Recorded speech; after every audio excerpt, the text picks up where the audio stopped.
Assalamualaikum, salam Malaysia Madani. Berita Parlimen bersama-sama saya, Muhammad Shah Musa.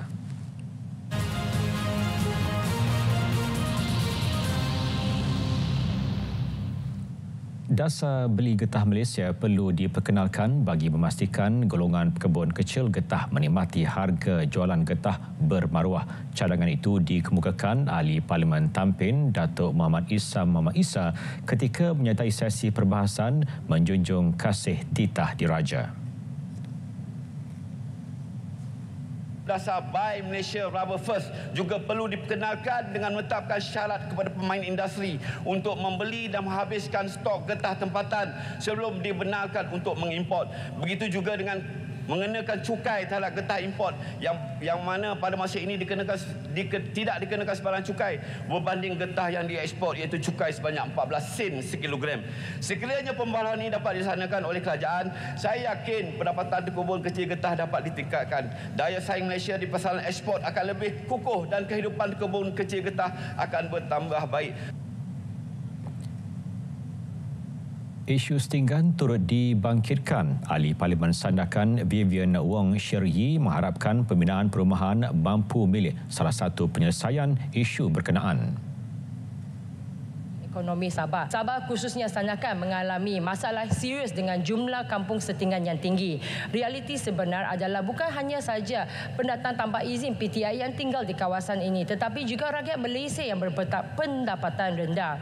Kesan negatif adalah kampung setinggan menyumbang kepada kecurangan elektrik dan air, pencemaran jenayah dan keadaan perumahan yang tidak selamat.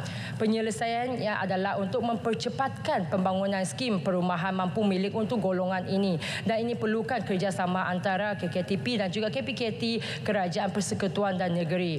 Mengubah suai bangunan terbiar untuk unit perumahan boleh menjadi salah satu solusi untuk membantu rakyat yang tidak berkemampuan untuk memiliki rumah sendiri.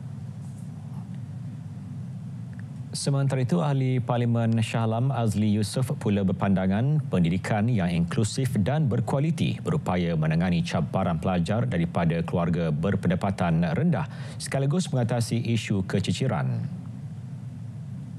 Kalau di bandar, di kawasan-kawasan seperti di Shah Alam ataupun di Ampang umpamanya, ramai daripada kalangan mereka yang tertinggal ini adalah daripada kalangan mereka yang menghuni pangsapuri kos rendah ataupun pangsapuri kos sederhana rendah dalam suasana yang kurang kondusif untuk pembelajaran, kurang kawasan ruang untuk belajar kerana rumah pun sudah sempit.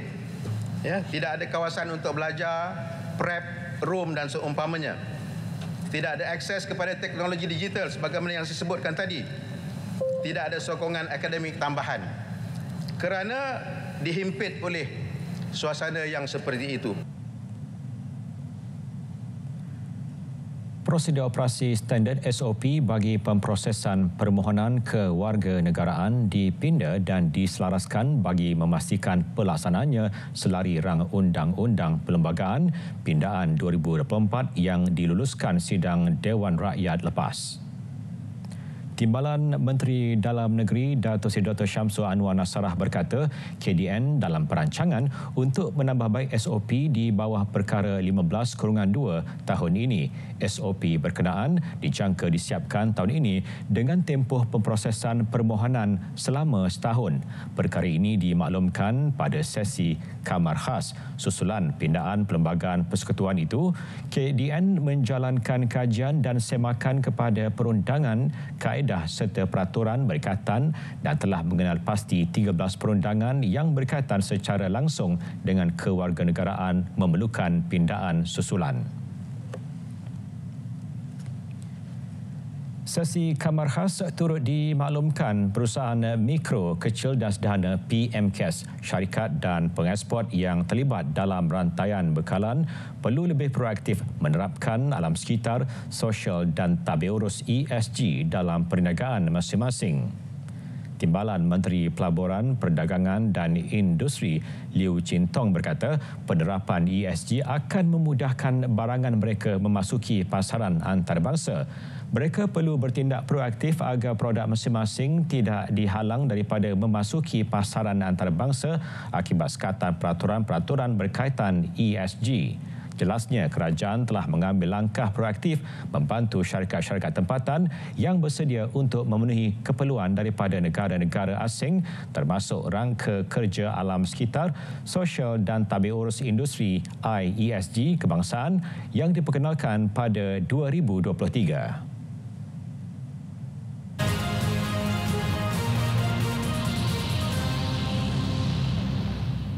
Menerusi draft Pelan Tempatan Kuala Lumpur 2040, 139 tapak berkeluasan lebih 3,000 ekar yang berpotensi untuk pembangunan perumahan mampu milik telah dikenal pasti. Ke arah itu, zon guna tanah kediaman 4 berkeluasan lebih 300 hektar bagi tujuan pembangunan rumah mampu milik termasuk perumahan awam diperkenal. Draft Pelan Tempatan Kuala Lumpur 2040 DPT KL 2040 telah mengenal pasti 139 tapak dengan keluasan keseluruhannya 3,036.81 ekar yang berpotensi untuk pembangunan semula. Tapak-tapak ini merupakan kawasan yang berpotensi untuk dijadikan perumahan mampu milik apabila dibangunkan pada masa akan datang.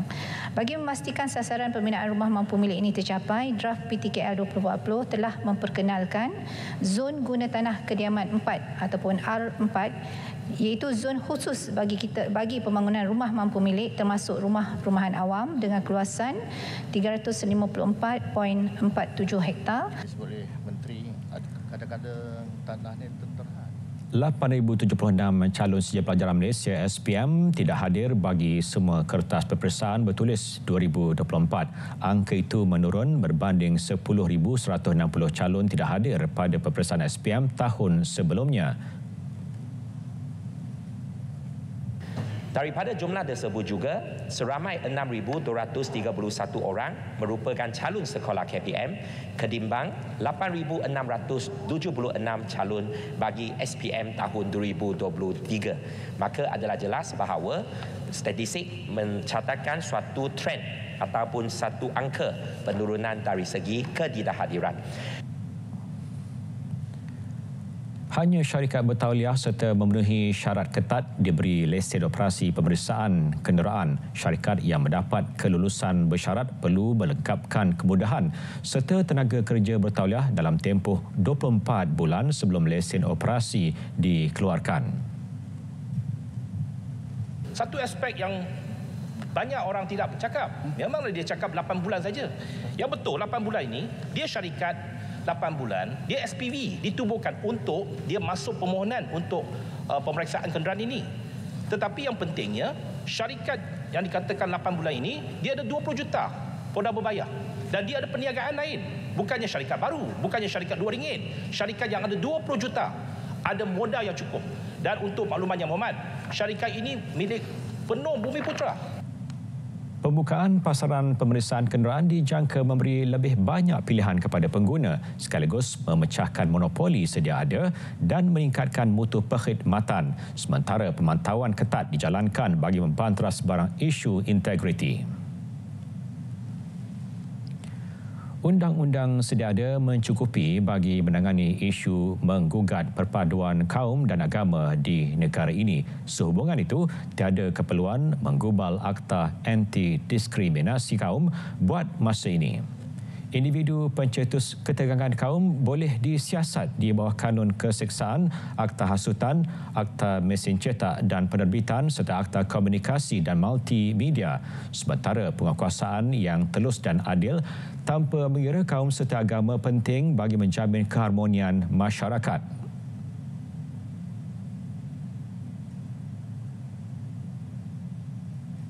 Namun demikian, sekiranya keadaan mendesak dan kerjaan pemenangan bahawa undang-undang sedia ada perlu dibuat semakan bagi tujuan mengekang setengah ucapan hate speech ataupun perbuatan provokasi, maka Kementerian menyokong usaha tersebut.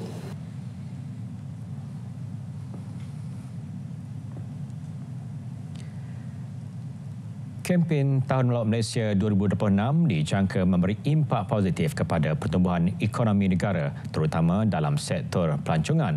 MOTEC sedang mengkaji semula sasaran pelawat antarabangsa bagi kempen itu dan jumlah berkenaan akan dimaklumkan selepas anggaran baharu ditetapkan kelak.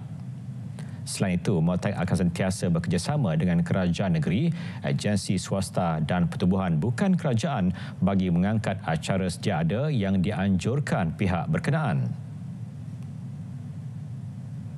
MOTEC juga menyediakan kerang kepada penggiat industri pelancongan iaitu kerang sokongan sektor pelancongan GSSP, kerang sokongan sektor kebudayaan GSSK, kerang galakan melancong Malaysia ke-9 dan kerang sokongan penambangan antarabangsa dan charter GSPC untuk membiasakan lagi promosi pelancongan di dalam ataupun dan di luar negara. Tabung Haji TH merekodkan peningkatan jumlah pendeposit kepada 9.54 juta akaun untuk tempoh 2020 hingga 2024. Ia melibatkan 91.7 bilion ringgit wang deposit. Selari dengan mandat penubuhannya, TH komited untuk memastikan dana pendeposit kekal selamat dan dilindungi dalam jangka masa panjang. TH sentiasa berusaha untuk menjaga pulangan yang stabil dan mampan sejajar dengan selera risiko pelaburannya yang sederhana.